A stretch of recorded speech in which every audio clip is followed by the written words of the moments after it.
Many of you have seen the photos, you've seen the video, you've seen all of that kind of stuff. We're going to do some fact checking on some of the criticism that Democrats are getting in California from the way that the fires are being handled and all that kind of stuff. So we have a lot of things to unpack. So the fires are still burning in Los Angeles, several days after some have been accusing politicians of mismanaging resources, making the fires worse, all that kind of stuff.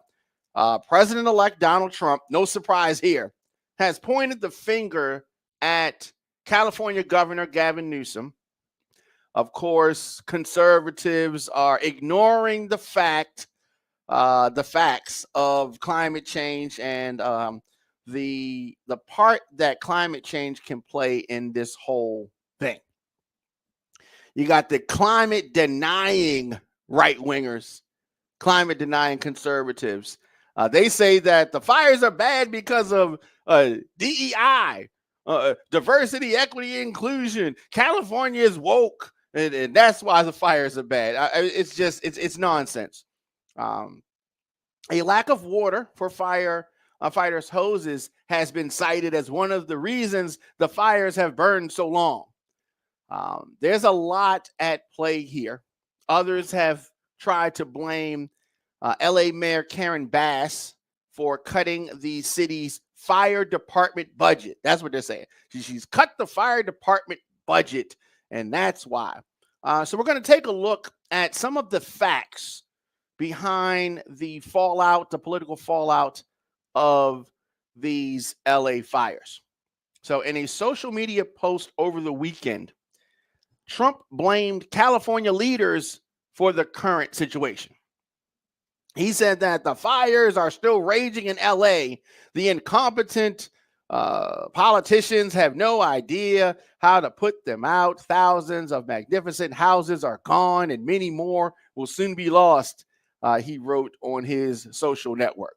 They just can't put the fires out. What's wrong with them?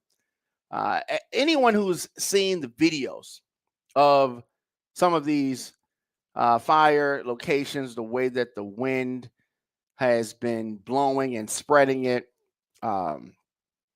the specific declaration he mentions does not appear to exist. And there is a lot. Earlier this week, the governor, Gavin Newsom, was criticized by Trump for refusing to sign the water restoration declaration put before him that would have allowed millions of gallons of water to put out the fires.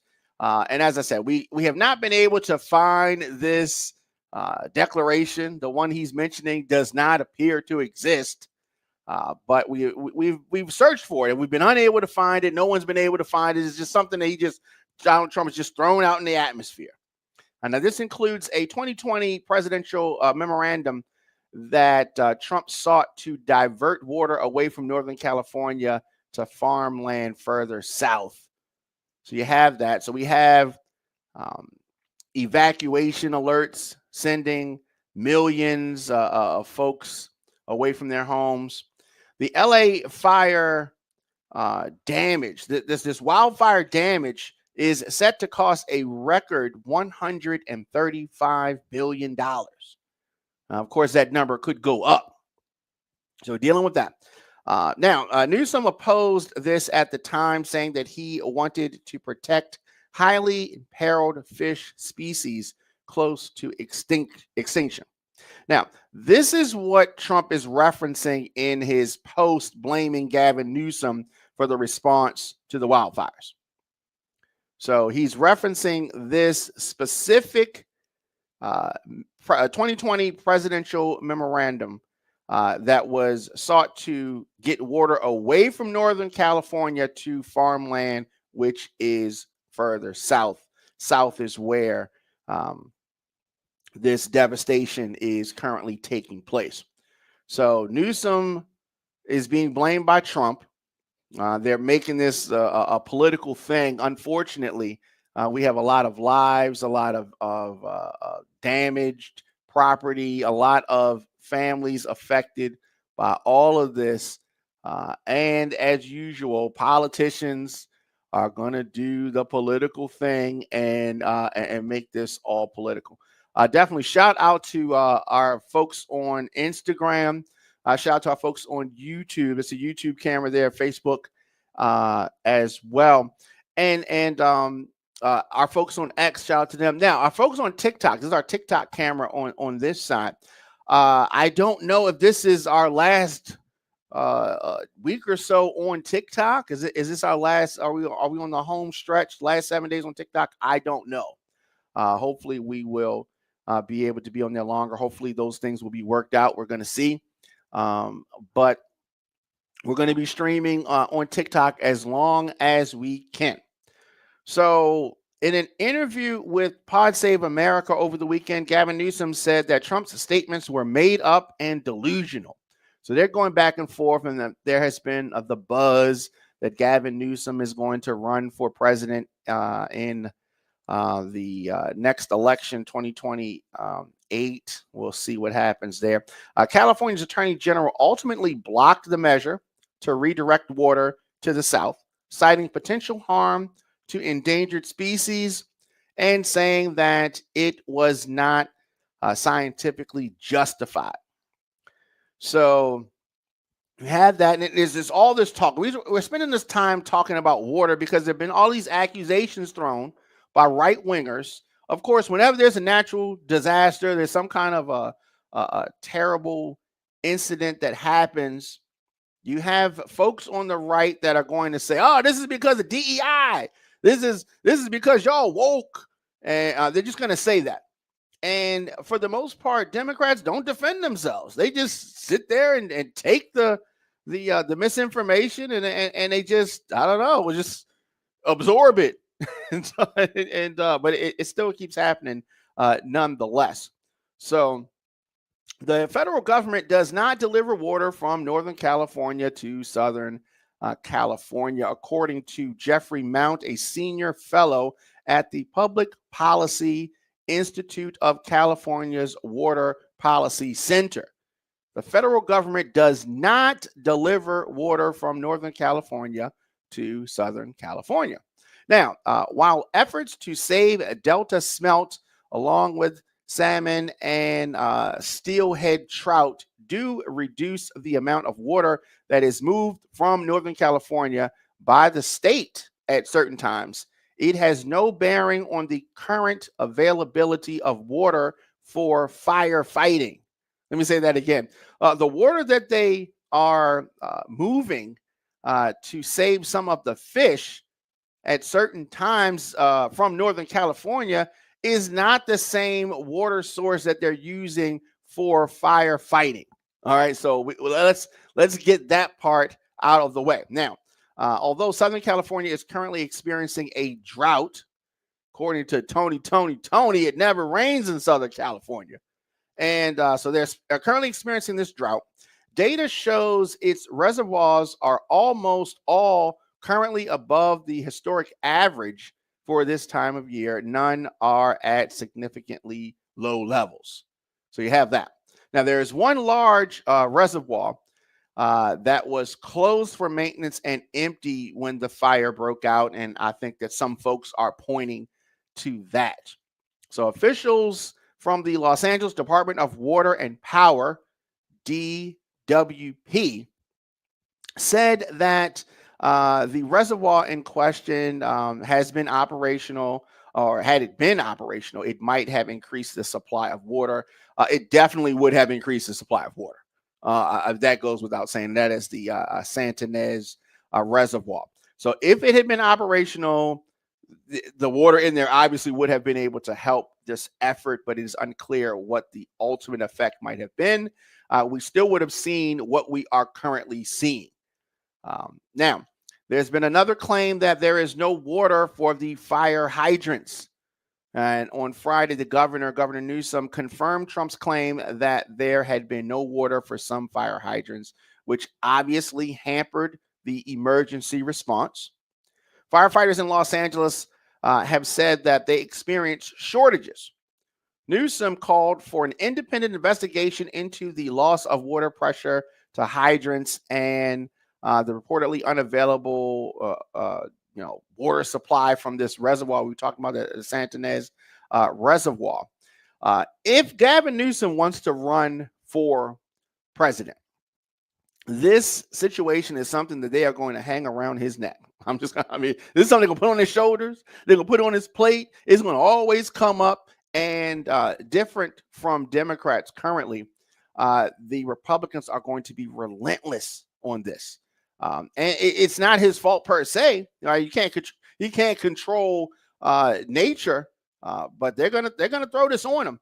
And in a letter addressed to the heads of the LA Department of Water and Power and LA County Public Works, Newsom said that reports of inadequate water supplies were deeply troubling.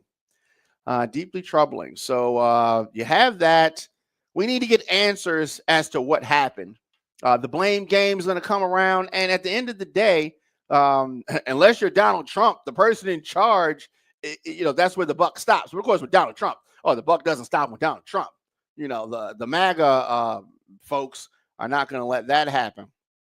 Now, folks within the Los Angeles Fire Department confirmed that their crews and others have been battling wildfires at the same time running out of water, and this has forced them to improvise.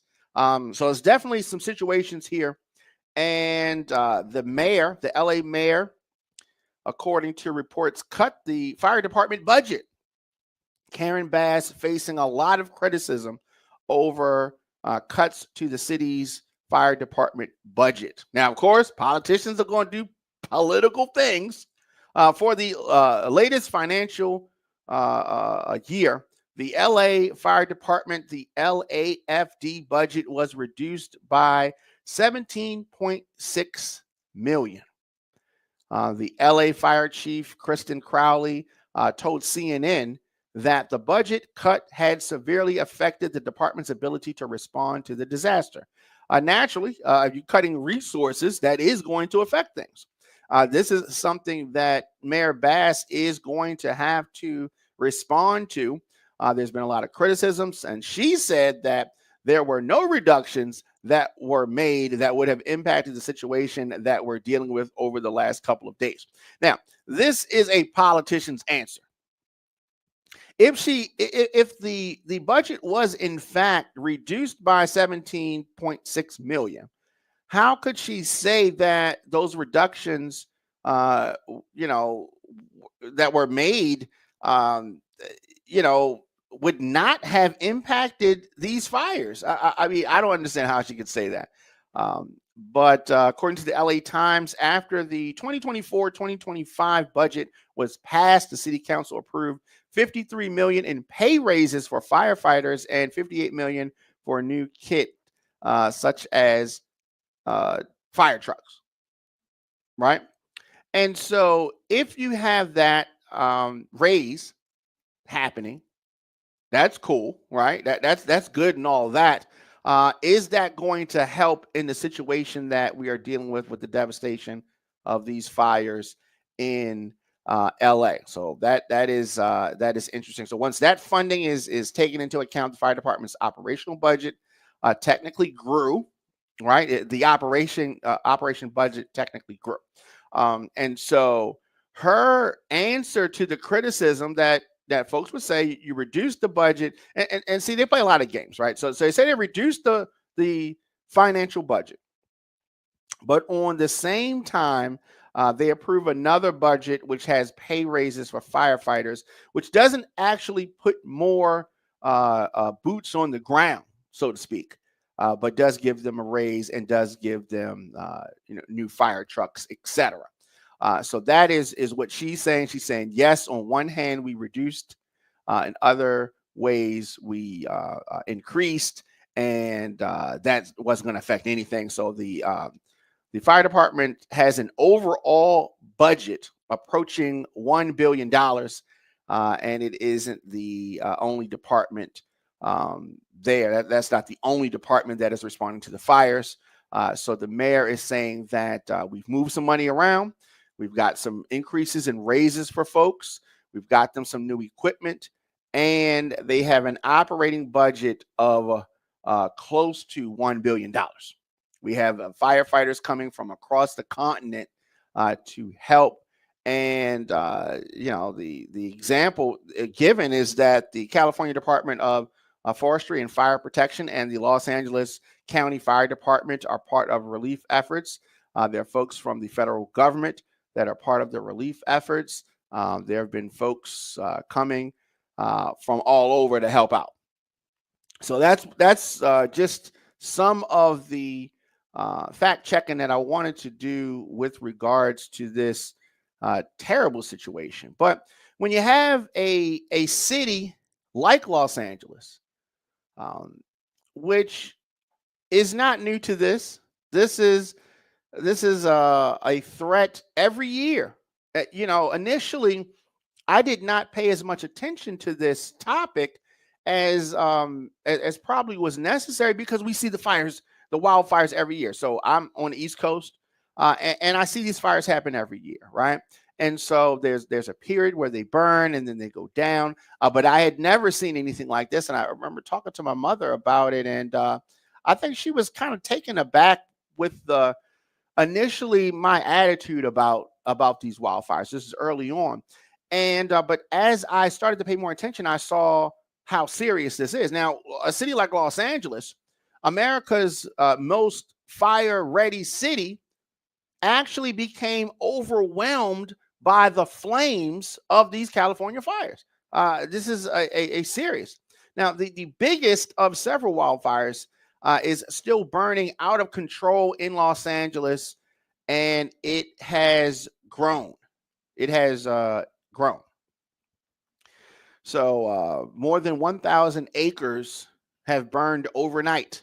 At least 319,000 people are now under evacuation orders or evacuating in warning areas as the firefight continues. Questions have continued to mount about whether Los Angeles was adequately prepared for this fire event that has been going on. And so we're going to continue to follow this story. But from everything that I'm seeing, no amount of resources would have helped. You hear this a lot about the fire zones where the fire hydrants have gone dry and all of that. But if you have seen the force, the hurricane force of the Santa Ana winds in the LA basin, you would understand that it's blowing these fires. No amount of fire hydrants would have been able to stop this. This is one of those things. And there could be 7,000 firefighters out there, and that still wouldn't be enough. But the political finger pointing is going on, and is going to be going on for a while. So you're hearing folks talk about budget cuts. You're hearing folks talking about training and disaster preparedness and all that kind of stuff. But at the end of the day, this is going to come down to hopefully these winds, whenever these winds, so they're facing these winds that are coming today and probably up until about Wednesday. LA is a city built out into flammable wildlands. That's what I was talking about. This is something that they deal with every year. So there are houses that are built or were built in areas where they should not have been. And so we're talking about from the famous coast to the rugged, densely populated canyons with one-way in, one-way out roads, that kind of stuff, mountains as high as 10,000 feet. In those areas, something like this, a disaster like this, is really something that the Los Angeles Fire Department has been fearing. I'm going to assume this past weekend has really tested the best. So you have embers flying miles apart, fire ignition, which is extremely difficult to predict. They can't predict it. Now, climate change and wooden home making makes the situation worse. And that is what they are dealing with. So definitely going to continue to follow this story as LA officials are warning of a new round of wildfire danger with these strong winds that we've been talking about, these Santa Ana winds and all that. So we're going to continue to follow that story. And we're going to do this. We're going to take a quick break and then we'll come back. We have a guest that's going to be joining us momentarily. And we're going to get all in her business. Get all in her business. We're going to be back right after this. You listen to the Diamond K Show here at onfirebroadcasting.com.